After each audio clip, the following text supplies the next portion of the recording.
pero siempre suponiendo que no es persona jurídica o que la persona jurídica fijó domicilio en Rancagua. Pero también donde prestó los servicios, que fue en Curicó. Dos tribunales competentes. Pero ¿qué pasa cuando en materia laboral hay personas que desarrollan los servicios en distintos lugares? Por ejemplo, los transportistas que trasladan cosas de una ciudad a otra. Por ejemplo, estos fideos Luchetti, si no me equivoco, Luchetti parece que fue un juicio que tuvimos. Luchetti tiene camiones propios, puede ser otro fideo, ¿ya? Que el chofer trabaja en Curicó, los lleva a Molina, los lleva a Talca, los lleva a Linares, entrega. ¿Dónde trabaja ese señor? En todos esos lugares. Cuando los trabajadores, por ejemplo, han prestado servicio un tiempo en la sucursal de Curicó, otro tiempo en la sucursal de Talca, otro tiempo en la sucursal de Linares, donde el tribunal competente, cualquiera de esos, porque la norma dice dónde se prestaron los servicios.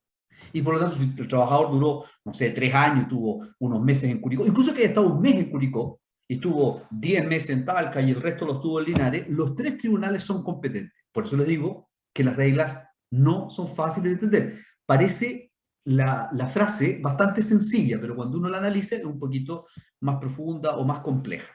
Y pregunta obvia de prueba va a ser qué tribunal es competente en tal caso que yo les ponga.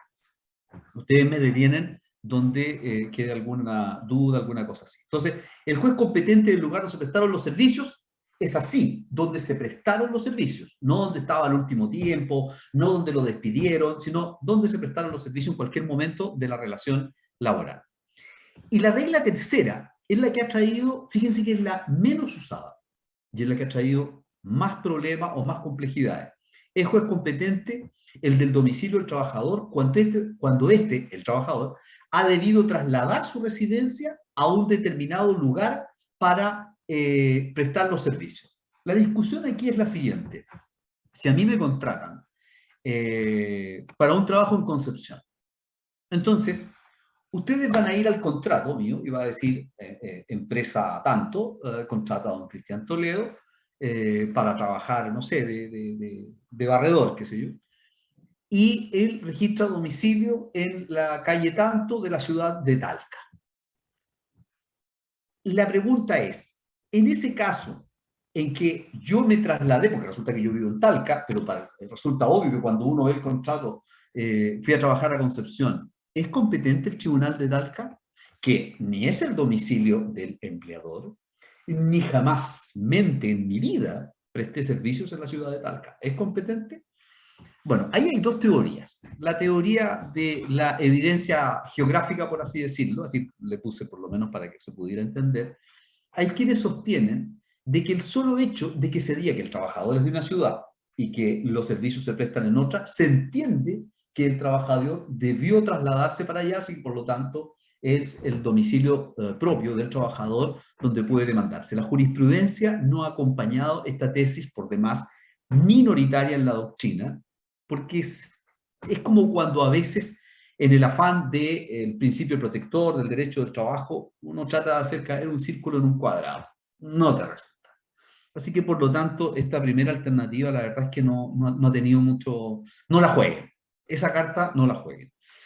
Normalmente, permiso, la mayor parte de los alumnos acá hicieron seguramente, ¿cómo se llama? Litigación laboral conmigo. Y yo soy abogado litigante, por lo tanto, en más de un momento voy a ir poniendo ejemplos de situaciones como aterrizar el derecho procesal duro a la cruda y no menos dura realidad judicial. Entonces, si ustedes me preguntan, ¿tiro una demanda acá por el domicilio? No. Y por dos razones. No solamente porque sea una tesis que poco se usa, vaya a términos prácticos. Si usted prestó los servicios en Concepción y sigue la teoría de que no obstante el trabajador de la de Talca, así que demanda en Talca, ¿dónde van a estar los testigos? En Talca, en Concepción. Claro, hoy día los puede hacer por Zoom las declaraciones, pero eso irá a continuar. Además, coordinar que personas de Concepción declaren a un juicio en Zoom que está en Talca es difícil. Muchos tribunales, no obstante el Zoom, están haciendo que lo que se llama prueba viva, es decir, los testigos, los absolventes, vayan al tribunal y ahí frente a una cámara con algún guardia o algún funcionario del tribunal declaren. Traer los testigos de Concepción a la ciudad de Talca no parece muy saludable. Así que, por lo tanto, yo diría que por todas esas razones, esa teoría dejémosla de lado. La tesis sustancial, que es la tesis predominante, por lo demás, es que en el contrato se ponga expresamente, y eso tiene que revisarlo usted, de que el señor Toledo, a petición del empleador, traslada su residencia a la ciudad de Concepción para prestar servicio. Entonces, esa le va a permitir tener otro tribunal más donde puede litigar. Ahora, ¿cuántos contratos he visto desde que soy jefe de la Defensoría Laboral acá en la región del Maule con esa cláusula? Ninguno. Cero. Porque obviamente el empleador se va a precaver de no poner un domicilio que le sea más dispendioso para poder tramitar un juicio. Digamos. A ver. Profe, Y sí, por favor. yo tengo una duda, ¿cómo se aplicarían las tres reglas? No sé si es una duda muy tonta, pero por No, no, no, ejemplo, no, en el no. caso de un trabajador que tenga su domicilio en Talca, ¿cómo sé si Ya. aplicar la Ponme el primera ejemplo. regla Ponme el o la ejemplo. tercera? Ponme el ejemplo. Tengo mi Ah, domicilio en Talca y trabajo en Concepción. ¿Cuál de las ya. dos reglas aplico? Yo te sugeriría que aplicaras la de Concepción, porque si bien en la tesis formal, volví a la diapositiva anterior, se dice que el solo hecho de ver que el contrato dice que tú trabajas en Concepción, pero que tienes el domicilio en Talca, se debe entender entonces que trasladaste tu residencia a Concepción para trabajar, entonces se aplicaría esta regla tercera del 423. Pero te acabo de decir de que la jurisprudencia, creo que hay un fallo que vi hace 10.000 años atrás, en que se acogía a esa tesis. La tesis hoy día es que tiene que estar en el contrato de que tú te trasladaste a Concepción a trabajar a petición del empleador, para eso trasladaste tu residencia. Así que yo tramitaría en Concepción, además por los temas prácticos que te decía de testigos, de pruebas. Imagínate una inspección personal del tribunal si algún día te la dieran, pero si hubiera una inspección, tú crees que va a trasladarse, va a tener que exhortar, te va a complicar mucho. Ahí es Concepción. Pero si en el contrato de trabajo no sale expresamente Por el eso, motivo del cambio de domicilio, igual puedo usar la regla 3. no, no, Ah, porque ya. es al Tiene que revés. salir expreso. Sí, esa es la tesis Ya. predominante, que diga expresamente que te trasladaste a petición del empleador. ¿Sabes dónde con quién? Ah, María José. ¿Sabe María José dónde se está dando mucho eso? Se daba, no sé si todavía se da. En el norte, las empresas mineras trasladan gente y ponían ese resquicio hace muchos años como una reivindicación de los trabajadores que en algún sindicato lograron esa negociación colectiva. Pero regla general, yo de verdad te digo, nunca he visto un contrato que un empleador, perdón, haya puesto eso. Así que yo haría el juicio en Concepción. Salvo que, para repasar las reglas, ya que tú me metiste en el tema, salvo, María José, que tú trabajaste un tiempo en Talca, ¿me entiendes? Y otro tiempo en Concepción, trabajaste 2 semanas en Talca, por decirte una cosa, y 5 años en Concepción. Como la regla número 2 es el lugar donde se prestaron los servicios, ¿lo prestaste en Talca? Sí. 2 semanas, sí. ¿Pero lo presté o no? Sí. Entonces, competente también. Igual tienes que sopesar el tema práctico. ¿Alguna otra pregunta? María José, ¿quedaste clara o no? Sí, profe, gracias. ¿Ya? Bueno, en materia laboral, expresamente no hay prórroga de la competencia. Expresamente. Aquí no tenemos que sacar cálculos más, cálculos menos. Es decir, si usted, y recordemos la primera clase, y recuerden derecho laboral sustantivo. No sé si lo dije en la primera clase, pero en derecho laboral sustantivo deben decirlo, y si no lo dije, lo digo ahora, digamos. El derecho laboral, específicamente nuestro código del trabajo, decíamos que era un código de mínimos. De aquí para arriba, usted puede hacer lo que quiera en favor del trabajador, pero de ahí para abajo por ningún motivo. O sea, ¿hay una remuneración mínima? Sí, señor. ¿Pero le puedo pagar más? Pero por supuesto. ¿Le puedo pagar menos? No. Tiene que darle 15 días, en principio, después se va aumentando con los años. 15 días hábiles de vacaciones. Pero yo me gustaría darle 18. ¿Puedo? Por supuesto, mínimos. Entonces, el mínimo de las, ¿cómo se llama?, de la competencia es las tres reglas que acabamos de ver. Si un empleador le pone un contrato a usted que va a trabajar en Curicó, en Curicó, en Linares, acá en la región del Maule. Pero le pone pero serán competentes los tribunales, las partes declaran que serán competentes los tribunales de Santiago, donde está la casa matriz de la empresa. Evidentemente que es una cláusula que no tiene ninguna validez porque está bajo el mínimo. Me está dando prórroga a la... Ahora, podría ser porque es domicilio del empleador. Pero vamos a suponer entonces que no hay domicilio del empleador. La empresa vive en Talca. Tiene aquí su casa machisto. Y pone entonces ahora de que los tribunales competentes serán los de la ciudad de Santiago. ¿Es válido? No, bajo ningún punto de vista, porque no hay prórroga de la competencia. Una discusión con la que ustedes se van a encontrar, constantemente, tomen nota, es la teoría de los actos propios. No sé si la han escuchado en materia civil, la teoría de los actos propios. Es una discusión que la verdad en materia laboral digo, se da a cuchillo. ¿Por qué? Porque hay jueces, hay ministros de Corte de Apelaciones, hay ministros de la Suprema, por suerte minoritarios, digamos, pero que sostienen la teoría de los actos propios. ¿Cuál es la teoría de los actos propios? Que lo que usted escribe es válido si su voluntad no está viciada. O sea, si se ha ejercido la voluntad sin alguno de los tres vicios que son por ustedes conocidos. Y la verdad es que en materia laboral, todos entendemos que el trabajador firma el contrato que le pongan por delante. El contrato laboral viene a ser un contrato de adhesión, en rigor. Y desde ese punto de vista, no puede prosperar la teoría de los actos propios. O sea, yo pongo una cláusula que el trabajador que llegue 3 días atrasado en el mes tiene la obligación de recibir 2 latigazos. Y está firmado por el trabajador ahí. Eso no puede ser válido.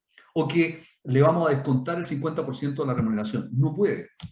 Está bajo los mínimos. Entonces, no corre la teoría de los actos propios en materia laboral, apréndanselo muy bien esto, porque se van a encontrar, si te toca representar al trabajador, de que algunos empleadores van a intentar, algunos colegas que con un tremendo baño de derecho civil van a decir, oiga, pero si él firmó un contrato. Los civilistas pensaban que los contratos del trabajo iban a ser otro libro dentro, o otro título dentro de la teoría de las obligaciones, los contratos laborales, como civiles con algunas notas laborales. Pero la verdad es que eso no prosperó y el derecho laboral es una rama del derecho con plena autonomía donde algunos principios o ideas del derecho civil no aplican. Una de esas es el tema de la teoría de los actos propios. Y por lo mismo, no hay prórroga de la competencia porque cuando se estableció las 3 reglas de competencia que vimos recién, son las 3 reglas que le permiten al trabajador poder litigar con mayor igualdad de oportunidades frente al empleador. Ya decíamos de que no podíamos solo sostener que la relación laboral era desigual en el derecho laboral sustantivo, sino también en el procesal como consecuencia lógica. Y de hecho, me estoy adelantando porque ahí vienen las razones de por qué no hay prórroga de la competencia, el desequilibrio de las partes, el contrato de adhesión con mínimos legales, el Código del Trabajo de reserva de mínimo. Ya tanto tiempo decir lo mismo ya no lo había leído. El derecho del trabajo es de orden público porque se disminuye la disposición, algo vimos en la clase pasada. La disposición tiene que ver con disponer, con entregar derechos que yo quiero entregar. Y acá se limita. Usted no puede trabajar sin derecho a vacaciones, no puede trabajar con menos del salario mínimo, no puede trabajar en menos condiciones, porque no vamos a saber nunca si es real o no. Es más, chicas y chicos, un trabajador que le hacen firmar un finiquito y al otro día sigue trabajando, creo que lo conversábamos la clase pasada, ese trabajador, la verdad, su voluntad está plenamente libre, no tiene ninguna amenaza cuando ve que los que no firmaron el finiquito no siguieron trabajando.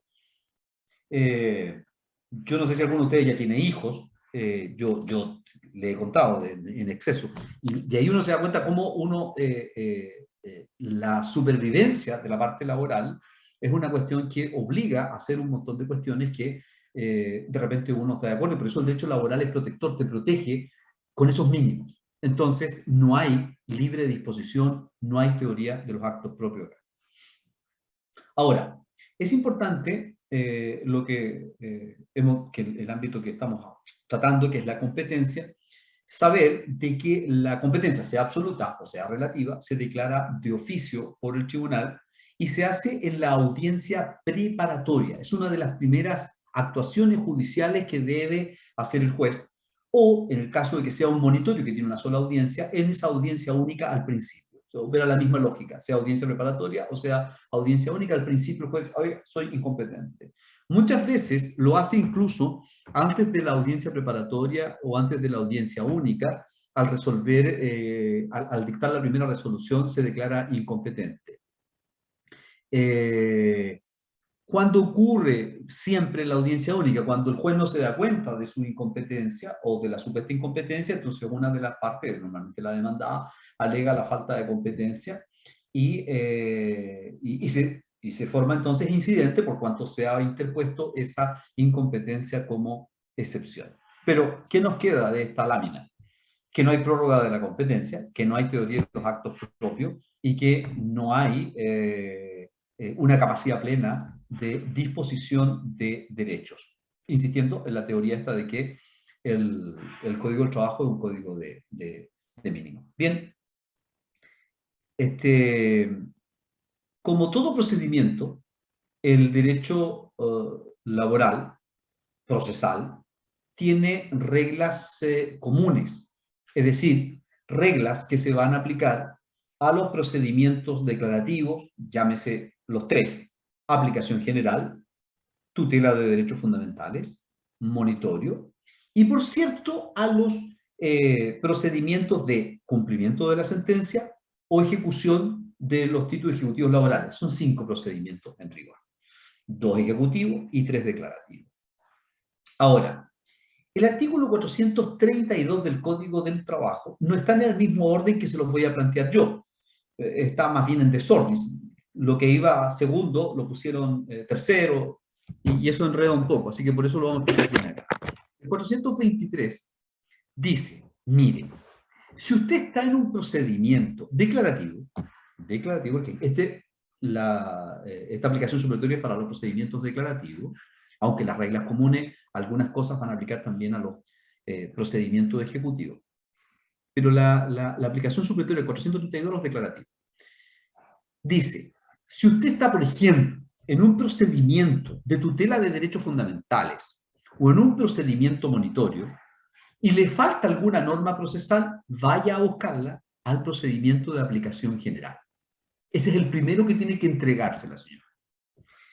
Segundo, si usted en el procedimiento de aplicación general no encuentra una norma precisa, entonces vaya al Código de Procedimiento Civil. Específicamente, le permitimos entrar al libro 1 y al libro 2, donde están las normas comunes a todo procedimiento y el juicio ordinario. Pero, no venga a traerme una norma del Código de Procedimiento Civil que vaya en contra de los principios que informan el procedimiento laboral. Es decir, no se trata de ir al procedimiento civil, tomar cualquier norma que no está en materia laboral y llegar y aplicarla acá a rajatabla. Así no funciona. Tiene que, una de dos, o no aplicarse derechamente la norma, y a veces, por vía judicial, los jueces la aplican, pero con el cuidado de adaptarla al derecho procesal laboral para que no afecte los principios que informan este proceso en general. De hecho, ejemplo, nos vamos a adelantar un poquitito, pero ejemplo. El artículo 477 del Código del Trabajo señala el recurso que por antonomasia es el que se puede presentar frente a una sentencia definitiva. En rigor el único, vamos a ver, estudiarlo más adelante, no hay apelación en materia laboral, hay recurso de nulidad y está en este artículo 477. Pues bien, el artículo 477, 78 y en adelante, que van describiendo este recurso y su tramitación, señala que si el recurrente no se presenta el día que se vea su causa en la corte, el recurso de nulidad, no se presenta a alegar, el recurso se declarará abandonado. No hay que hacerse parte ni nada por el estilo, pero hay que ir a alegar ese recurso cuando está en tabla. Ayer, hoy día es miércoles. Ayer, por ejemplo, yo tenía 3 alegatos y un alegato se declaró abandonado porque el colega sencillamente no viene. ¿Y por qué no viene? Porque con eso dilatan el proceso, con el recurso de nulidad, y cuando llega se declara abandonado sin costo. Lo que significa una gratuidad para dilatar el proceso. Pues bien, eso está súper claro para el recurso de nulidad.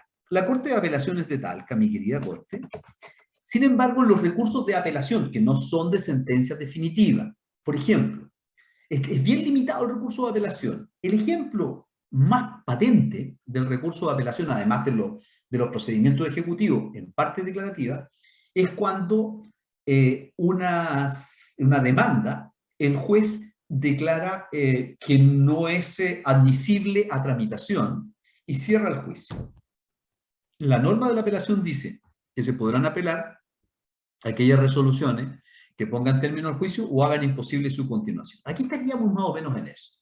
Entonces, usted presenta una apelación, pero la apelación, que no está reglada en materia laboral, porque ya dije, lo que está reglado, el abandono, es para el recurso de nulidad.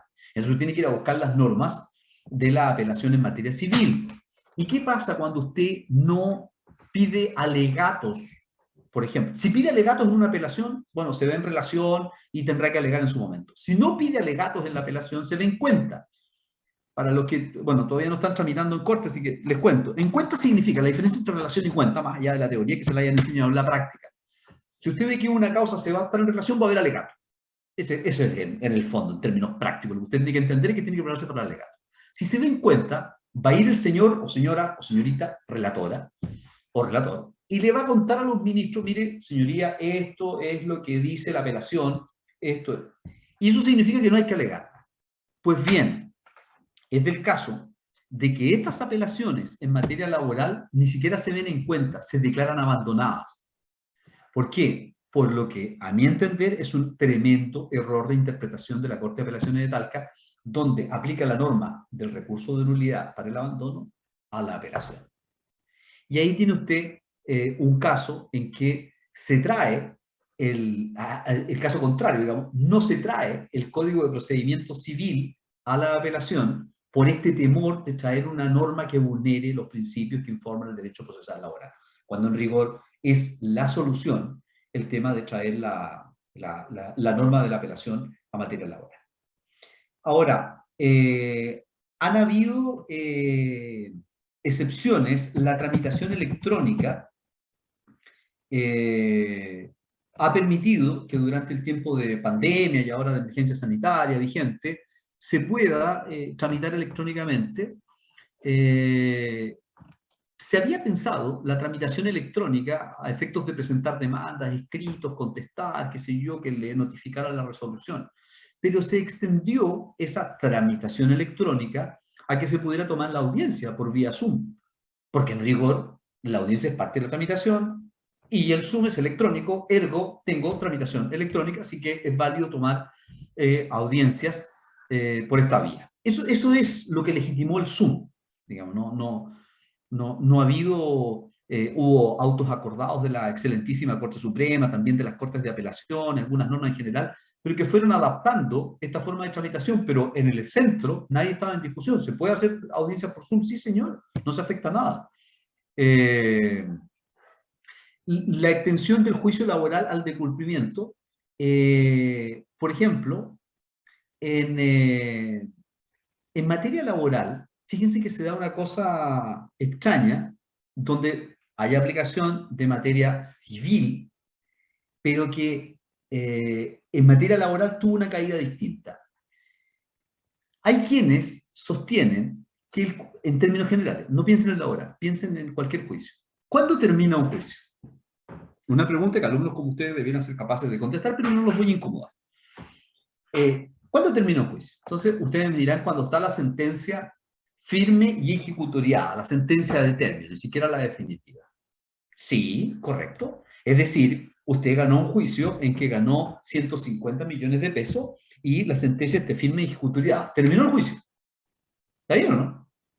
¿Recibió? ¿Estaría la etapa de la ejecución o no? Esa es la pregunta. Esa es la pregunta, mi querido. ¿Cuándo termina el juicio? Entonces, ¿quiénes sostienen que lo que usted señala, la etapa de ejecución o cumplimiento de la sentencia, es un juicio aparte?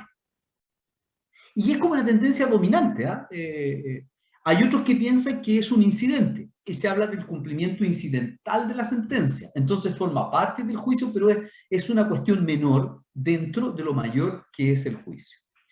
En materia laboral se partió, como dicen, por el medio. ¿Qué es lo que pasa? Vamos a Santiago. Aquí salgamos de Talca, porque en Talca no se nota mucho, en la región del Maule, en las regiones no se nota, en Santiago se nota. En Santiago hay juzgados declarativos, donde discutimos si usted tiene o no tiene el derecho, y juzgados de cumplimiento, aparte, con otros jueces. El punto es que incluso, obviamente, usted comienza la causa de aplicación general o 326-2022 y la terminó el mismo año, para que sea fácil el cuento, no es tan así de fantasía, pero la terminó el mismo año, la terminó en junio. Por lo tanto, en julio, el juez dijo, pase al tribunal de cumplimiento, y se fue, se archivó en el tribunal declarativo, y se fue al de cumplimiento. Otro juicio, tiene otro rol, por de pronto va a ser la C-124-2022, C de cumplimiento, 324-2022 del Juzgado de Cobranza Laboral de Santiago. Bueno, pero si es otro juicio, entonces debiera haber otro otorgamiento de poder. ¿Seguirá el patrocinio del mismo abogado? Bueno, es un tema que no se dilucidó tan claramente, pero en materia laboral sigue exactamente lo mismo. Lo que habla de que en materia laboral se siguió el principio civil de que el cumplimiento era una etapa total del juicio y que no era algo separado. Y esto trajo especial hincapié en el tema de que en materia laboral no hay práctica, porque la Oficina de Defensoría Laboral, que si bien pertenecen a la Corporación de Asistencia Judicial, no hay, digamos, práctica profesional. Solo se hace en los centros sociojurídicos, como ustedes ya deben saber a estas alturas del partido. Por lo tanto, no se nota esta entrada y salida de alumnos que cambian los patrocinios de poder, que les va a tocar vivir a ustedes los 6 meses que van a tener de práctica, espero que muy pronto. Y algunas cuestiones que se fueron dando de oficio, entre otras razones, porque el procedimiento laboral, el juez tiene una alta actividad. Estos son ejemplos, nada más, que es la preclusión automática de los plazos. Acá no se tiene que certificar, como se hace en materia civil, certifíquese por ministro de fe del tribunal que el plazo se encuentra vencido. No, el tribunal de oficio tiene que hacerlo. Ahora, me preguntará usted, ¿siempre funciona así? No, muchas veces tiene que pedirlo usted. Pero la preclusión es automática de los plazos. Pero como les digo, a veces tiene que ser a petición de parte. Reglas comunes de la aplicación supletoria. En cumplimiento, ya decíamos que en materia declarativa estábamos en el libro 1 y 2 del Código de Procedimiento Civil, procedimiento ordinario civil y normas comunes a todo procedimiento. En cobranza, en cuanto al cumplimiento, hay dos tipos de cobranza. Una es cuando la sentencia no se paga dentro de 5º día de ejecutoriedad, ya la vamos a ver más adelante, y pasa a cumplimiento, y ahí vamos con la C. Y en ese caso, supletoriamente al Código del Trabajo, se aplica el título 9 del libro primero del CPC, pero siempre con aquella observación, siempre que no vulnere los principios que informan el procedimiento laboral.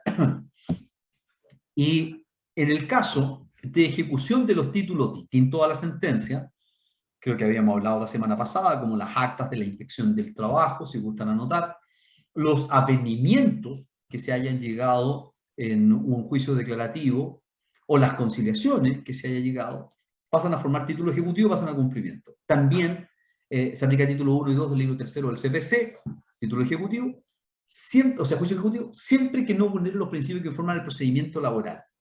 ¿Por qué o de qué forma esta frase, que se repite casi como un mantra dentro del proceso laboral, resulta importante, especialmente en las tercerías? Cuando ustedes ya han tramitado algo o no, ¿han tramitado algo? ¿Le ha tocado hacer clínica? ¿Sí? Ya, entonces, ¿le ha tocado ver civil y tercería y esas cosas? ¿Alguien que haya visto? ¿En la práctica? ¿Nadie? Ya miren, ustedes estudiaron la tercería en teoría. En el fondo, esto es lo siguiente. Yo estoy demandando a una persona, voy y le embargo bienes. Entonces, resulta que aparece en este juicio que tengo Cristian con Pedro, aparece Margarita, y Margarita dice, oiga, los bienes que usted embargó son de mi posesión, tercería de posesión, o son de mi dominio, tercería de dominio. Resulta que los bienes yo los tenía ahí, pero la otra persona dio ese domicilio. Esa es la historia de una tercería. En materia civil se dilatan muchísimo las tercerías con una serie de, que ya es se tramita como incidente. Dentro de ellas se generan más incidentes. En materia laboral son más cortas, ¿por qué? Porque los principios de procedimiento civil que se aplican al cumplimiento de la sentencia, como primer título ejecutivo o a los otros títulos ejecutivos, tienen esto de no alterar o no afectar los principios laborales. Entonces, la tercería se mira con mucha desconfianza en materia laboral. Por lo tanto, en rigor, si en el domicilio aquel se notificó la demanda, si en el domicilio aquel se siguió todo el juicio, si en el domicilio aquel se hizo el embargo, cuando la persona, el tercero dice, mire, todo lo que ha pasado acá se hizo en ese domicilio, pero los bienes que hay ahí embargados son míos, la verdad es que el rigor con que el juez laboral analiza esa tercería es muy alto. Yo me atrevería a decir que de cada 100 tercerías que se presentan, no se deben acoger más de 2. Eso para tener presente la aplicación supletoria del Código de Procedimiento Civil en ese tipo de procedimiento, me refiero al de cumplimiento o ejecutivo laborales. Vamos a iniciar las... la idea es que terminamos un poquito antes, como dijimos la semana pasada, o sea, a las 7:30 estamos desocupados. Vamos a entrar a las notificaciones. En realidad, aquí hay una notificación que nos vamos a detener un poquito más, que es más moderna, que no es esta, pero en general las demás son las que les voy a indicar acá con algunas apreciaciones en particular en materia laboral. A ver, la primera notificación siempre debe ser personal al demandado y al demandante por el Estado de Derecho porque presentó la demanda, ¿no?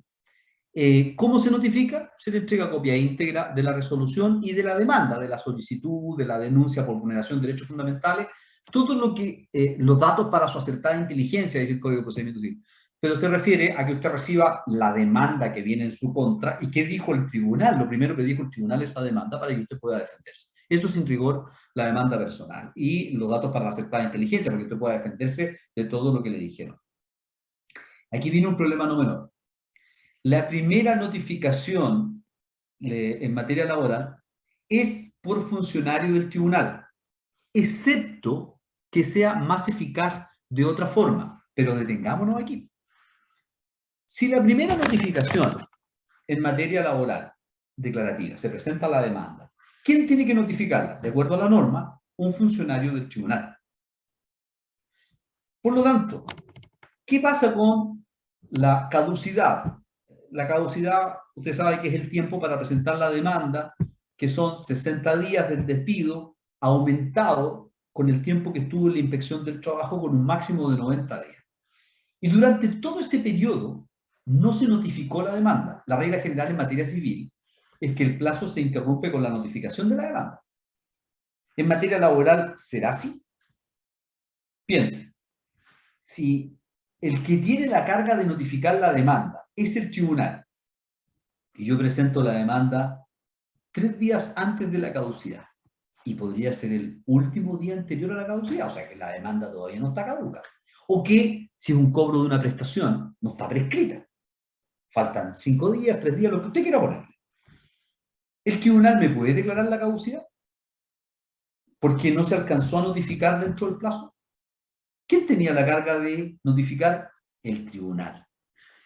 La mayor parte de la doctrina y de la jurisprudencia, han habido algunos fallos que dicen que en realidad aquí operaría igual la caducidad y la prescripción, pero si la carga no la tiene el trabajador, la tiene el tribunal, entonces sería el absurdo de que el tribunal declara que mi demanda por, no sé, 25 millones de pesos laboral está caduca.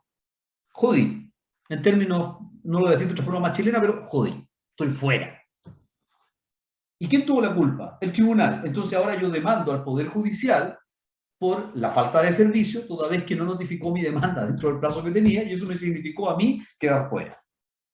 Entonces, la lógica parece es que no puede haber caducidad, sino que esta se interrumpe, el plazo está corriendo de caducidad o de prescripción con la sola presentación de la demanda. Esa es la relevancia que tiene esta norma de que la primera notificación es por funcionario del tribunal. Porque si no es por funcionario del tribunal, ese tribunal tiene que dictar una resolución y decir, siendo más eficaz la notificación por receptor judicial privado, receptor de turno, lo que usted quiera, entonces no se hará por funcionario del tribunal. Bien, allí el tribunal le trasladó el peso a usted, como demandante, de que tenía que notificar. Y por lo tanto se podrá alegar la caducidad que no fue interrumpida por la presentación, sino por la falta de notificación. Pero mientras el tribunal no lo haga, el tribunal es el que lleva el peso. Y usted preguntará y dirá, bueno, ¿y qué es lo que hacen los tribunales en regla general? Nada, nada. Así que la mayor parte de las veces todos se quedan callados con el tema de la caducidad y la prescripción. Por eso no ha habido muy pocos fallos en contra. ¿Quedó alguna duda ahí en esa parte? Que me interesa que les quede muy claro eso de quién es el encargado de hacerla. Y es más, si nos vamos al juicio de cobranza o de cumplimiento, pasó al otro tribunal o pasó a la división interna que tiene el tribunal laboral de Talca especializado, pasa a la unidad de cobranza y le cambian el RIT, pasa a ser la C328-2022. ¿Cuál es la primera diligencia en un juicio ejecutivo? Que se hace fuera del tribunal, digamos. El juez, ustedes saben que saca un mandamiento de ejecución y embargo, ¿verdad? Todos estamos de acuerdo en eso. Y llega un buen señor o señora receptor o receptora, toma ese mandamiento, se va al domicilio que está señalado ahí y embarga. ¿Estamos claros ahí, verdad? Entonces, si esa es la primera notificación, porque ahí se produce la notificación, ¿se acuerda que es la notificación de la demanda, el requerimiento de pago, y si, o sea, le dice, mire, le vengo a notificar una demanda, que le están cobrando algo en un título ejecutivo que es indubitable, así que no venga a discutir conmigo, ni a discutir a ninguna parte, este es un título ejecutivo. Eso es lo primero, le notifica. Lo segundo le dice, ¿tiene platita para pagar el requerimiento de pago? Lo estoy traduciendo al chilenito. ¿Tiene platita para pagar? No. Ah, entonces voy a producir el embargo. Ahora, en realidad los receptores le dicen, pero puede oponerse. Y yo vengo de nuevo, porque así cobra 2 veces, como lo habitué. Entonces, estos 3 eventos es la primera notificación. Por lo tanto, ¿quién debe salir a hacer el primer embargo? Funcionario del tribunal. Si no lo hace, ya podríamos decir que no podría haber abandono del procedimiento en estos casos, porque la actuación, reitero, corresponde al tribunal. Bueno, en los horarios tal vez no es mucho lo que les puedo aportar, ustedes saben que aquí se siguen las mismas reglas en lugares de acceso público, en cualquier día y hora, no hay días inhábiles en materia laboral. Los lugares de acceso público, en domicilio, donde pernocta, donde ejerce su profesión u oficio, y en el tribunal entre las 6 y las 22 horas. ¿El juez puede modificar estos horarios? Sí, claro. El demandado llega más tarde y el receptor certifica, sean razones suficientes para la modificación de horario, así que el juez lo puede modificar. Si la notificación ocurre en día inhábil, que es válido para notificar, pero que el plazo va a empezar a correr cuando venga el próximo día hábil siguiente. Bueno, ya lo analizamos, el caso que pusimos al final, la prescripción de caducidad por notificación fuera de plazo, ya no es problema del trabajador o del demandante, salvo, reitero, que el tribunal o el juez haya dicho que era mejor notificar por receptor de turno o receptor privado. Ustedes me interrumpen donde quiera, o alguien quiere hacer un comentario, yo se lo agradecería también, igual se cansa esto. A ver.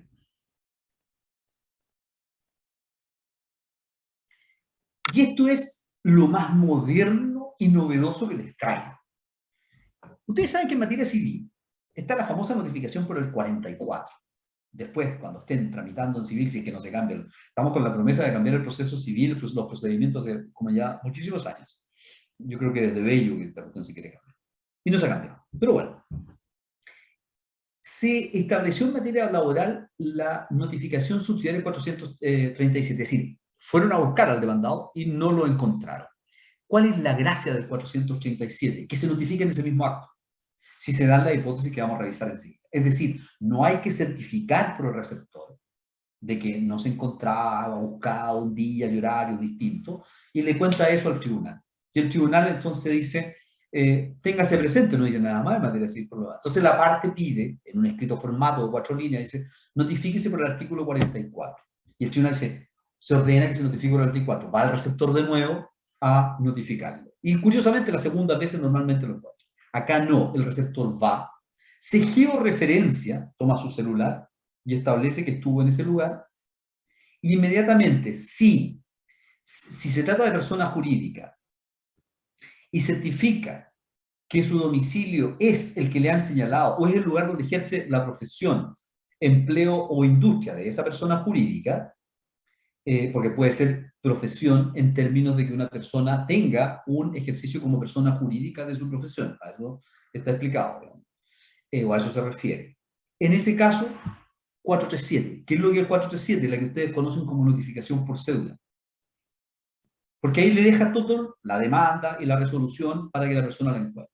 Si es persona natural, certifica que se encuentra en el lugar del juicio y notifica por cédula de inmediato, siempre. En el 437 se notifica por cédula de inmediato, sin nueva orden del tribunal. Se le entrega a persona adulta o dejando el aviso ahí pegadito, o entregando a portero en el caso de un edificio o al encargado que esté ahí del edificio.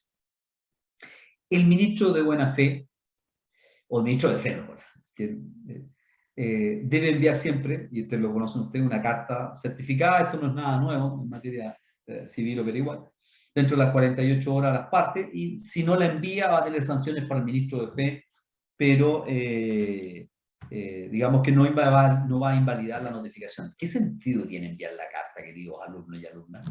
Ninguno.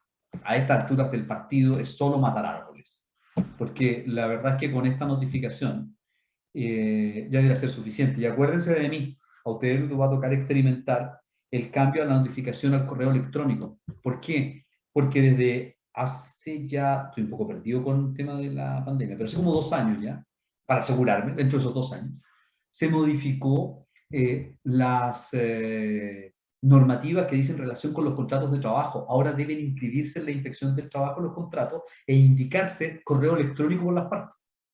Por lo tanto, ese correo electrónico va a ser válido para notificar cualquier cosa. Y por lo tanto, los receptores van a dejar de seguir matando árboles y van a mandar un correo electrónico, lo notifique de tal cosa. Si el correo electrónico usted ya no lo usa, no es problema, porque usted tenía que haberlo actualizado en la inspección del trabajo. Todo va para allá, y eso les va a tocar vivir a ustedes. Así que, por lo tanto, notificación personal, si no funciona, nos vamos a la 437, que es mucho más rápida. Respecto de las otras notificaciones, bien poco puedo contarle, digamos. Tal vez lo más novedoso es que en la notificación por avisos agrega una frase, dice por avisos o por cualquier medio idóneo. Y puse a Carabineros porque durante el tiempo de la pandemia, que, bueno, hace muchos años, o sea, hace 3 años atrás, si ustedes lo hubiesen contado, no sé, 4 años atrás, si lo hubiesen contado, hubiesen dicho, mire, sabe que un día los chilenos van a salir a protestar por millones en las calles, que van a salir a protestar por lo que siempre han aceptado de las AFP, de las colusiones, de la farmacia, el funcionamiento de la ISAPRE, etc. Sí, siempre protestamos, pero nunca habíamos pensado en esa magnitud. Si alguien le hubiese dicho de que íbamos a tener una infección por unos murciélagos en China y que iba a llegar a Chile, iba a pasar en cuarentena, que íbamos a tener clases por Zoom, o sea, no, eso es como medio fantasioso. O sea, hoy día ya le dicen que viene una epidemia zombie que está en Punta Arenas, lo primero que uno hace es cómo se matan los zombies, digamos, pero así como empezar a dudarla ya no tanto. Y resulta que en plena pandemia no había cómo salir a notificar, porque los receptores todos teníamos temor, teníamos mucho desconocimiento de la enfermedad. Entonces los abogados empezamos a revisar las normas y encontramos esta, y digo encontramos porque empezamos a ver cómo hacíamos funcionar los juicios desde mi trabajo, mi función. Entonces decía, cualquier otro medio idóneo, y se tomó Carabineros, que más allá de las observaciones particulares que alguien pudiera tener, a Carabineros siempre le toca a todos. Se dan cuenta que se creó una nueva ley de tránsito, ya Carabineros fiscalizará. Carabineros tiene que ir a hacer las notificaciones, Carabineros tiene que estar en el retiro con fuerza pública, Carabineros tiene que estar en el embargo con fuerza pública. Carabineros no va a parar. No tenemos tanto Carabineros en primer lugar, y entre más los distraemos en estas cuestiones administrativas, menos seguridad tenemos en el país. Pero bueno, a propósito de esta notificación por aviso y de esta frase en particular, por cualquier medio idóneo, se permitió entonces que se notificara a través de la Fuerza de Carabineros o podría eventualmente en el futuro notificarse de otra forma. Es decir, la por aviso no está restringida a la publicación en el diario. La forma, cual se usa, el aviso o por cualquier medio idóneo, la va a disponer el juez. Si se trata de por aviso, la publicación en el diario oficial, una cuestión que también debe en algún momento terminarse, porque si hay algo que nadie ve, o sea, ya nadie lee los diarios, al menos en papel, menos el diario oficial. Yo no he encontrado jamás con una persona que diga, estoy suscrita al diario oficial, mire lo que salió ayer. No, nadie hace eso, es bastante anticuado. Y además, o puede ser en diario nacional o en uno regional, y se hace una sola vez. Para los trabajadores es gratuito, pero solo en el diario oficial, de los diarios de acá no.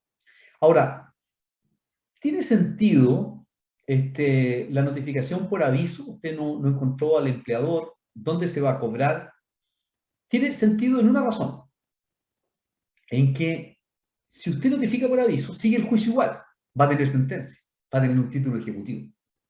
Si no notifica por avisos, va a caducar o va a prescribir, y ahí ya le ordenaron notificar por aviso, así que ya el peso es suyo, así que ella no tiene nada que discutir, y por lo tanto es mejor seguir el juicio y tenerse un juicio ejecutivo que va a tener 3 años más para ver si puede cobrar algo. Por carta certificada. Mire, en realidad esta se usa cuando se cita al tribunal o a audiencia a la parte de manera personal. Y por una resolución que no ha sido dictada en audiencia. La mayor parte, el 99.9% de las resoluciones en materia laboral se dictan en la audiencia por el principio que vamos a ver después de oralidad y de concentración, no de intentar hacer todos los actos jurídicos procesales que sean posibles. Pero, por lo tanto, la carta certificada es como bien excepcional. Ahora, lamentablemente, el tribunal entiende que una parte importante de las resoluciones, además de subirlas al sistema, debe notificarlas por carta certificada, que ya nadie las abre, porque es la resolución que le llegó ayer, o anteayer, o hace 3 días, o hace 5 días incluso, al correo electrónico, y ahora le está llegando una carta, es seguir matando árboles. Y aquí opera la misma regla que ustedes ya conocen. En la primera actuación procesal se debe indicar un domicilio para que le notifiquen a ese domicilio, y si no, va a tener que soportar las notificaciones por el estado diario, y con ello va a seguir la consecución del juicio. Por lo tanto, por estado diario, por su parte, no hay ninguna novedad, igual que en materia civil, y por vía electrónica, desde antes que llegara la ley de tramitación electrónica, incluso ya en materia laboral se había incursionado y se estableció en este artículo que las partes podían hacer presentaciones por vía electrónica y señalar un correo electrónico para recibir notificaciones, lo que era una barbaridad absolutamente novedosa en materia de tramitación en nuestro país. Pero finalmente eso se fue asentando, y hoy día la verdad es que usted no puede hacer presentación en papel, todo tiene que subirlo al sistema. Lo que sí tiene que señalar es un correo electrónico donde se le notifique. Salvo para la primera notificación, que tiene que ser personal o por el subsidiario del 437 que ya estudiamos, o por el aviso. Y la comparecencia personal, los testigos y la absolución cuando no es con apoderado, que en ese caso tiene que estar la parte que está citada a absolver posiciones presentes. Eso lo vamos a ver cuando veamos los medios de prueba. Sí. Para terminar con las notificaciones, el principio es que el trabajador siempre debe ser de carácter personal, cuando es el lugar en que ejerce su profesión u oficio. Por ejemplo, el desafuero. Cuando es en el domicilio, debe ser el actual, a diferencia con la notificación de carta de despido. Ojo con esto. Mucha confusión en esta parte.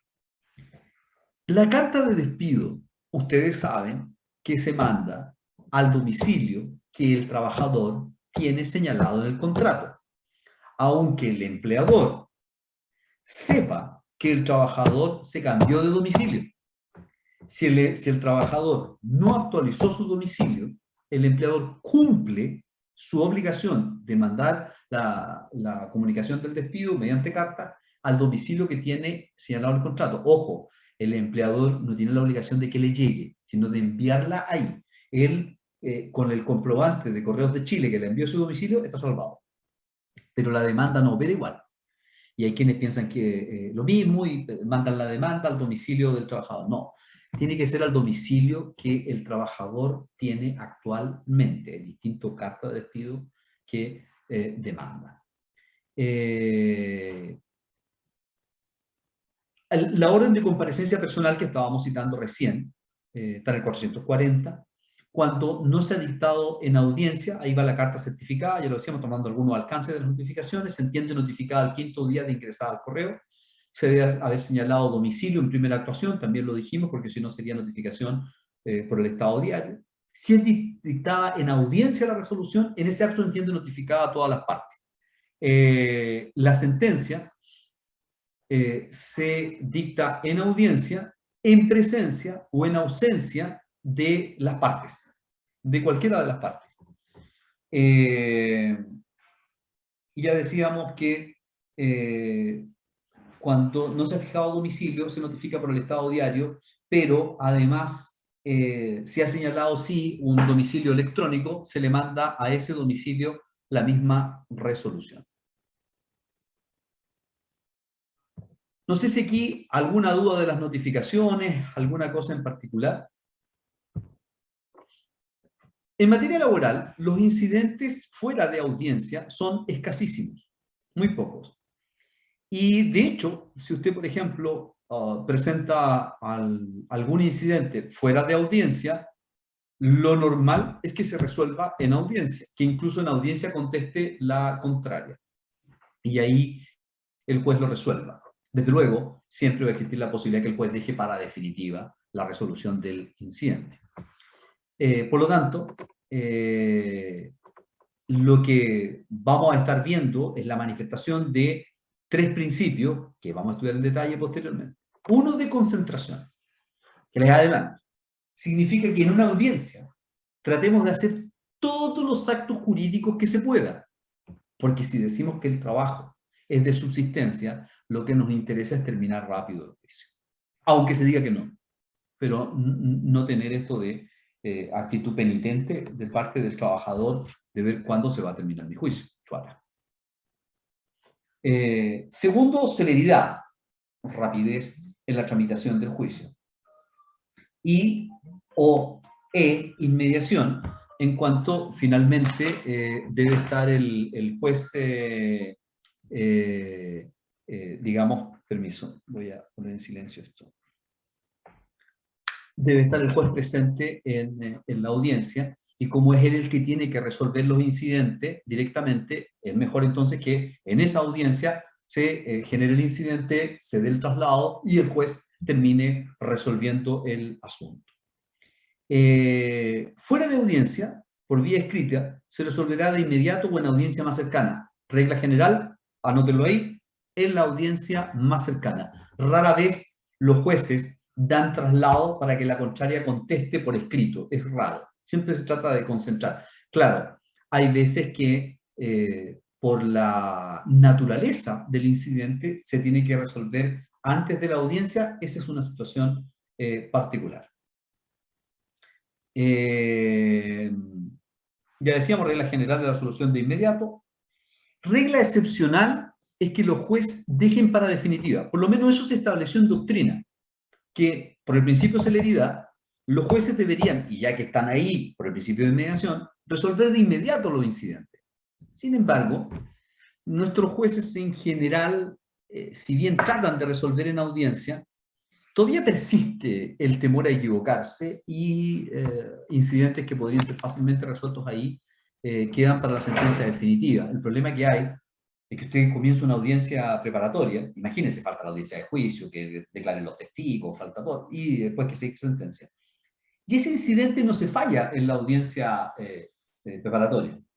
Por ejemplo, el incidente de nada más ni menos de competencia, y me refiero a competencia absoluta. Por ejemplo, para ser más preciso, un trabajador con un contrato con título de honorarios demanda al supuesto empleador y le pide al tribunal primero que declare que su relación laboral no era civil, es decir, no era honorario, sino que estaba regida por el Código del Trabajo, primero. Que en razón de ello declare que fue despedido de manera injustificada, porque no le mandaron carta, que llevaba 4 años a honorario y como es injustificada, se le aumente los 4 meses por cada año, se aumenten un 50%, o sea que le paguen 6 meses. Y es más, que cuando lo despidieron, le dijeron, eres un ladrón tal por cual. No me atrevo a decir los garabatos que digo presencialmente por Zoom. Y por lo tanto, además, el despido vulneratorio de derechos fundamentales, que es lo que haría un abogado del frente, digamos, al contestar esa denuncia. Dice, perdóneme, usted dirá que su contrato es Código del Trabajo, pero mire, honorario, boletas, ¿sí? Todas las boletas de honorario.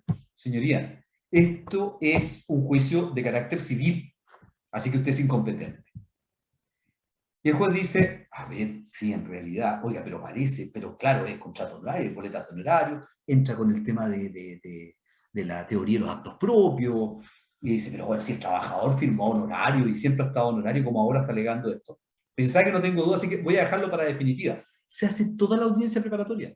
Pasan los 30, hoy día pasan los 60, 90 días para la audiencia de juicio. Declaran testigos, declaran absolventes, se hacen inspecciones personales, se piden peritajes, se acompañan documentos, se hacen observaciones a la prueba. El juez dicta sentencia después de 10 meses y dice, soy incompetente. ¿Se dan cuenta el tiempo perdido en eso? Y eso no termina ahí, porque como es sentencia definitiva, usted va a tener derecho, si perdió, a presentar recursos de nulidad. O, por otro lado, dice, soy competente y acojo la demanda o la denuncia por vulneración de derechos fundamentales. Y durante todo ese tiempo, la demandada pensó que eventualmente podría ser realmente incompetente. Esos son incidentes que deben resolverse al principio, pero lamentablemente, aunque es de manera excepcional, muchos jueces dejan para sentencia definitiva incidentes que deben ser de resolución inmediata. Bien, vamos a dedicarnos la última parte de la clase de hoy a analizar un tema que es de suyo fundamental en materia laboral y que es la función cautelar del juez, que si bien está establecida en el artículo 444, es necesario entenderla a la luz de los otros 2 artículos que señalo ahí en el entre paréntesis, el 429 y el 430. ¿Por qué? El 429 es el que expresamente señala que el juez tiene la facultad del impulso procesal de oficio. Vamos a hacer un pequeño análisis sobre eso. Sobre todo cuando entremos los principios, vamos a ver si impulso procesal de oficio es lo mismo que actuación de oficio, que son 2 cosas distintas. Impulso es quien empuja. Actuación es que cada uno, como en una obra de teatro, cada uno tiene un rol. Los abogados tenemos un rol, el juez tiene otro. Y algunos jueces entienden que el impulso procesal de oficio es lo mismo que actuación, entonces de repente reemplazan al abogado y le dicen, no, colega, no haga esa pregunta, integre ese medio de prueba, esa pregunta no la puede hacer de esa manera. Hay algunas cosas que puede hacer y otras no, pero nos vamos a detener ahí cuando entremos a analizar los principios que informan el derecho procesal laboral y hablemos de la actuación del impulso procesal de oficio. Y el 430, que es un artículo que tiene varias novedades, primero que se expresara que es el principio que recoge el principio de la buena fe. Y dice expresamente que el tribunal podrá adoptar todas las medidas que estimen necesarias para impedir el fraude procesal, la colusión, las actuaciones dilatorias. O sea, le da un poder tremendo, si se dan cuenta, entre el 429 y el 430, un tremendo poder al juez. ¿Qué se traduce? En la función cautelar. Y esto es la superación, digamos que está como la quinta temporada de la serie Medidas Cautelares, que es la que nosotros siempre aprendemos, esto de prohibición de celebrar actos y contratos, y que están debidamente determinados en el Código de Procedimiento Civil. Esto es la superación. Aquí el juez puede adoptar medidas innominadas, nuevas, para distintos objetivos, no solo para asegurar el resultado del juicio, como son las precautorias y las cautelares. Entonces, de hecho, comienza ese artículo, 444, diciendo que el juez puede adoptar todas las medidas que estime necesarias. ¿Os dais cuenta de cuánto poder se le entrega al juez laboral? Todas las que estime necesarias. Uno tiende a pensar que es, bueno, con la limitación de la Constitución, digamos, ¿no? Pero todas, para asegurar el resultado de la acción, clásico, aburrido, ya lo teníamos en procesal civil, la protección de un derecho. Es decir, un juez puede decir, mire, mientras estemos haciendo esto, usted deje de hacer esto otro. De hecho, lo va a reforzar cuando veamos el procedimiento de tutela de derechos fundamentales con una tutela anticipada. Es decir, adoptar medidas antes de que falle la tutela, pero justamente las que se están pidiendo en la tutela. En ese sentido, vamos con un poquito de alergia. Empezar la época. Entonces, protección de un derecho, identificación de los obligados. Es decir, el juez dice, mire, acá están demandando a Juan, pero resulta que Pedro S.A. tiene bienes que fueron traspasados por Juan. Pero también puedo determinar yo que es responsable y detener las cosas de Pedro, un tercero ajeno al juicio. Y es más habitual de lo que ustedes puedan pensar. Y esto es lo que se llama el levantamiento del velo, en el fondo el levantamiento de la cortina, para que se vea a través de los cristales la realidad. Y ahí no tiene limitación, reitero, salvo, y que es obvio, la Constitución Política de la República, pero más allá de eso no. Singularización de patrimonio, es decir, por ejemplo, me acuerdo una causa, me parece que fue con la Municipalidad de San Clemente y una constructora. Y resulta que empieza el juicio laboral. Miren el caso, para que vean la función cautelar del juez. En materia civil no se pudo haber hecho nada, pero acá sí. Se inicia la función, el juicio, y la demandada, una empresa X, decide traspasar unos dineros, que es lo único que le queda, digamos, a otra empresa para supuestamente hacer una inversión, porque podían, mediante la relación contractual que tenía la empresa demandada con esta otra empresa, traspasarle bienes. Era parte del flujo natural. Pero ocurre justo cuando el trabajador demanda, para que el demandado se quede sin dinero y el dinero pasa allá. ¿Qué hizo el juez? Dijo, a ver, ¿y el dinero que usted tenía aquí dónde pasó? Se lo mandé para allá. A ver, vamos acá. Señor, este dinero, devuélvalo. Este dinero se viene al tribunal para pagarle al trabajador. ¿Por qué? Porque singularizó el patrimonio. Dijo, aunque usted ingresó este dinero a esta tercera parte, por así decirlo, del juicio, en realidad un tercero ajeno al juicio, lo ingresó acá, ese dinero era de esta empresa que es la demandada, y al traspasarlo lo que está haciendo es que yo me quede sin pagarle al trabajador. Entonces, esta función cautelar es tremenda. Y es lo que hace que la frase aquella de la tutela judicial efectiva que vimos en la primera clase tenga sentido. Que no sea una mera formalidad del juicio. Si usted borrara el 444, la función cautelar del juez, estaríamos jugando a hacer juicio. ¿Esto sirve mucho? Claro, usted me dirá, ¿esto sirve siempre? No, porque en Chile, a diferencia de muchos países del planeta, usted puede armar una empresa de papel con 0 bienes y tendríamos que entrar con toda la función cautelar a ver si logramos quitarle algo. Usted que se ocultó tras una empresa de papel y despidió como quiso, trató como quiso a los trabajadores, total, aquí no había cárcel, sino que solo había pagos de dinero, y si el papel no tenía dinero, nada pagó. ¿Qué es lo que se pide para que opere cualquiera de las medidas que estime necesarias el juez? Que sean proporcionadas, o sea, estamos demandando 50 millones, no puede pedir medidas por 100. Que pueden prorrogarse, sí, o sea que necesariamente si no da seguridades de pago, entonces se seguirán en el tiempo, digamos. Aquí no se requiere el periculum in mora, que para quienes no les guste el latín, entre los cuales me cuento, de hecho no hablo latín, pero así le señala toda la doctrina, es el peligro de caer en mora por parte del acreedor, de no pagar. En materia civil, el periculum in mora es lo que prima. Basta con que cuando le tiene una precautoria a usted, una cautelar, entonces usted dice, mira, yo, pero ¿cómo? Yo no tengo ningún riesgo de no pagar, tengo patrimonio, tengo bienes, qué sé yo. En materia laboral, en materia civil, eventualmente un juez civil podría decir, claro, en realidad el rechazo, digo, usted está demandando. ¿Cómo pide una cautelar al Banco de Chile, por favor? En materia laboral, no. Usted solo requiere decir que la medida que está pidiendo es proporcional, que efectivamente hay un juicio y que hay plata que le están debiendo.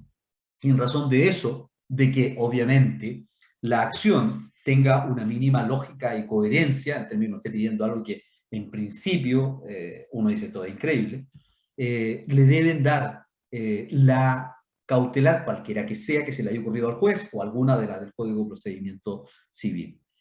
¿Cuándo se pueden pedir? En cualquier etapa del juicio. Acabamos de hacer un experimento, de hecho, porque siempre se piden las cautelares cuando estamos en el tribunal, en el juzgado, digamos. A veces, rara vez en la Corte de Apelaciones. Acabamos de presentar una en la excelentísima Corte Suprema. Entiendo que todavía, dice, de ese cuente en la sala respectiva. Todavía no nos dijeron que no al principio, vamos a ver qué nos dicen, porque el 444 dice que se puede pedir en cualquier etapa del juicio. La función cautelar, ya decíamos, no solo las cautelares del Código de Procedimiento Civil, se pueden pedir otras, por ejemplo, la que estoy poniendo ahí, la absolución de posiciones, antes de que se inicie un juicio, una parte, la parte demandante, o la parte demandada, antes de contestar la demanda, pudiera pedir una cautelar. A ver, que declare tal persona, que me exhiba tal documento que yo necesito para hacer la demanda o que necesito para contestar la demanda. Están todas ahí sobre la mesa. Lo relevante es el fundamento y la acción que se pide, lo que estábamos viendo, que sea racional, que sea coherente. Son desde luego a iniciativa de parte. Pueden, por cierto, podría el tribunal de oficio declararla por las facultades del 429, que son esas facultades de oficio, no las deben olvidar. Pueden otorgarse antes de notificar, como decía, antes de presentar la demanda, en ese caso cuando se piden como prejudiciales de 10 días para presentar la demanda, o en cualquier momento del juicio, como ya veíamos recién. Puede requerirse información previa a los organismos públicos, a personas naturales o jurídicas, sobre cualquier antecedente que el juez estime pertinente. El juez puede no otorgarla en razón del 430. Ya se le olvidó. El 430 era la buena fe, ¿se acuerdan? Que no podían haber acciones dilatorias, colusiones, fraude procesal. Pues no, esto es fraude procesal porque ahí está dentro del 429 su impulso procesal de oficio, y el juez podrá decir, mire, esto va a lentificar el juicio, yo soy el encargado de que esto vaya rápido, así que por lo tanto no las voy a conceder. Puede pedirle al potencialmente demandado, como decía recién, antes de contestar la demanda, para preparar su demanda. Y, desde luego, el demandante puede pedirla previo. Miren, ¿cuándo le pide el demandante?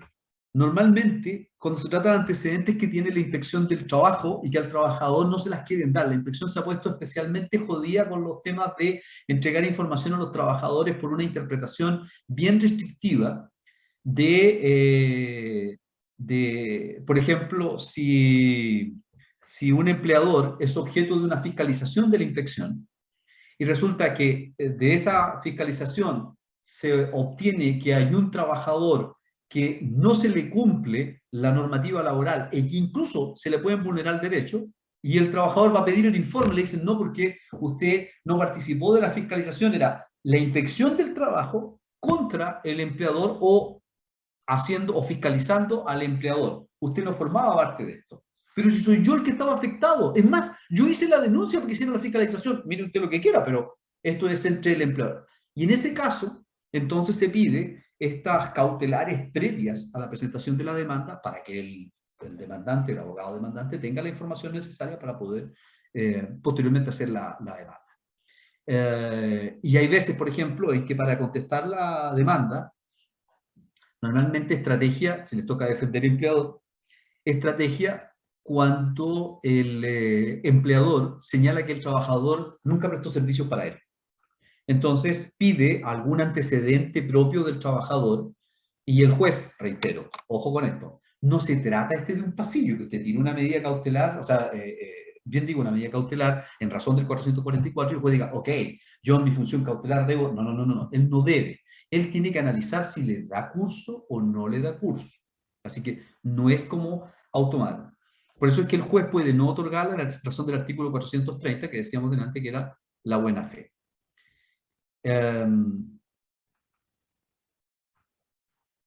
No hemos detenido en esta función cautelar porque es extraordinariamente importante y lo primero es que son medidas cautelares laborales y son distintas de las del CPC, pero pueden agregarse aquellas. Acá es las que él quiere. El objetivo en el CPC es asegurar el resultado de la acción. Detienen en el fondo una pérdida, digamos, que el empleador, o perdón, que el demandado civil saque bienes de su patrimonio para evitar perderlos. En materia laboral, además, individualiza a los obligados y también al patrimonio. O sea, no solamente está asegurando el resultado de la acción, sino que permite que se evite o se retrotraiga. Aquí no hay que ir a un contrato simulado para que el juez laboral vuelva a recuperar el patrimonio del demandado laboral para poder pagarle al trabajador. Los requisitos, ya dijimos que era el monto de los bienes sobre los que debe recaer fianza o garantía suficiente en materia civil y comprobantes de la presunción grave. Sin embargo, en laboral solo se pide el fundamento razonable del derecho que se reclama. No tiene que indicar montos de bienes, no tiene que haber fianza de resulta o garantía suficiente, o comprobantes de la presunción grave. Solamente fundamento razonable del derecho que se reclama. Perdón. Esto es lo último que nos queda. La caducidad y el alzamiento de la medida cautelar dentro, reitero, del cuadrado del 444. A ver, las cautelares especiales, que son las del 444, ¿se acuerdan que decía cualquiera? Al cual se le ocurra, pues son especiales, porque las otras están nominadas, tienen una nomenclatura en el Código de Procedimiento Civil. Las que pueden llevarse a cabo antes de la demanda quedan sin efecto de pleno derecho de no presentarse la acción, la demanda, en 5 días. Ahora, ¿puede pedirse extensión del tribunal? Sí, señor, puede pedirse. En el caso de las del CPC, la prejudicial sin demanda, dentro de 10 días debe haber resolución judicial. Las medidas cautelares que se pidan en la audiencia preparatoria se decretan las que proceden. O sea, usted podría llegar a la audiencia preparatoria y oralmente pedirle al juez, señoría, a propósito de la prueba que se ha presentado o del antecedente que hemos tenido, pedimos que se dicte tal medida cautelar y el juez puede decretarla en la audiencia preparatoria o podría ordenarla en cualquier estado del juicio fuera de audiencia. Es un caso de incidente fuera de audiencia, porque si usted se entera que se está vendiendo la propiedad o que está regalando los bienes el demandado, puede pedir la cautelar en ese momento y el juez tiene estas amplias facultades que le da la función cautelar del juez a través del artículo 444. Chicos, chicas, ¿alguna consulta? Fue media denso hoy día la clase, parece, ¿eh? Estuvimos medio estresados con el tema que perdimos mucho tiempo al principio. ¿Estamos claros? ¿No hay ninguna duda? Profesor, Sí. ¿va a subir el PPT? en algún Sí, momento. mira, lo que pasa es que estoy revisando unas cositas del PPT, pero lo voy a subir, me comprometo a eso. Yo creo que lo voy a subir cuando pasemos la próxima clase. ¿Me recuerdas, de hecho, la próxima clase, Saskia, por favor? Ya, profe, gracias. ¿Listo? Ya. Profe, Sí, ¿usted tiene las fechas de las evaluaciones? sí, no estaban en el Educandus. No lo sé, la verdad. Ya, Pero mira. al menos en el calendario de pruebas no están. Ya, me voy a preocupar eso. Mira, esta semana estoy medio complicado, pero voy a mandar el tiro para el día lunes. Oh, no, martes. Subir planificación. Planificación procesal. Así que el miércoles deben tener todas las fechas de todo. ¿Alguna otra pregunta? Profe, ¿puede arreglar mi problema en Zoom, por favor? Está anotado. Mira, Pilar, no sé si no se ve ahí. Ahí está, ¿viste? Anotadísima. Así que no, te pido disculpas nomás por haberte eliminado. Has sido eliminada, qué mala. Eso pues, chicos. Si no hay dudas, el próximo miércoles espero que sea más entretenido. Esta es la parte más dura del derecho procesal laboral, que es las normas comunes a todo procedimiento, el tema de las notificaciones, el tema de la función cautelar del juez. La próxima semana, les adelanto, vamos a comenzar con la acumulación de autos. Acá hay acumulación, desacumulación, hasta que entremos ya a las audiencias propiamente tal. Pero esto tenemos que saberlo porque van a haber cosas que van a pasar en las audiencias que vamos a tener que arreglar con lo que sabemos ahora. Eso es, pues, que estén muy bien. Los quiero mucho, las quiero mucho y que pasen un buen fin de semana porque no la veo hasta el próximo miércoles. Así que me adelanto el fin de semana. Además que la semana es cortita. Cuídense harto. Chao, profe. Chao, Chao, profe. profe. Chao, que estén muy bien. Cuídense.